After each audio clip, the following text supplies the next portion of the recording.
दीपक यादव भैया के जिताई दिहो, प्रधान बनाई दिहो।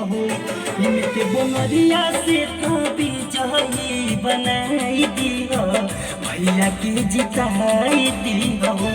हमारा दीपक यादव भैया के जिताई दिहो, नेता बनाई दिहो।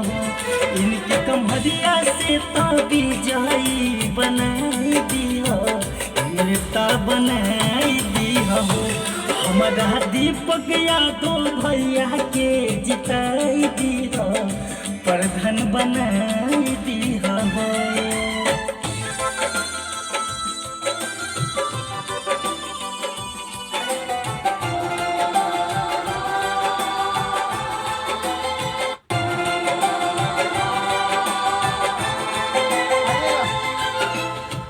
आज हर लोग बड़े इनका ही साथ में, सही नेता चुनल बड़े तोहरा ही हाथ में।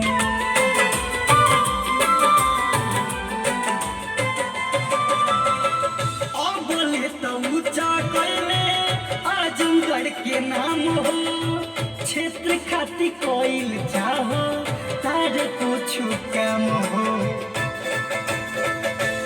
पोलिंग बूथ पे जाके मोहर लगाई दिहो, भैया के जिताई दिहो। हमारा दीपक यादव भैया के जिताई दिहो, नेता बनाई दिहो।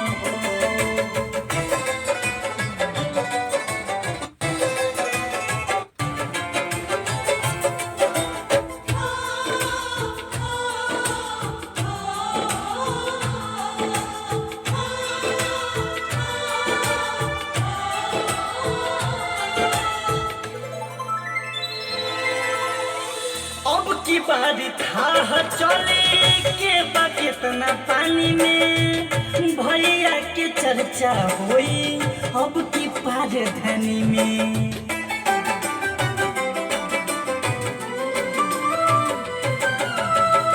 प्यारिया दुलार टीमा 32 के चाहिए, गरीबन के मसीहा हवे हमर दीपक भाई।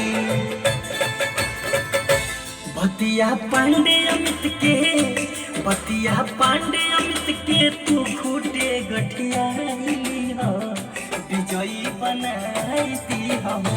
हमारा दीपक यादव भैया के जिताई दिहो, नेता बनाई दिहो।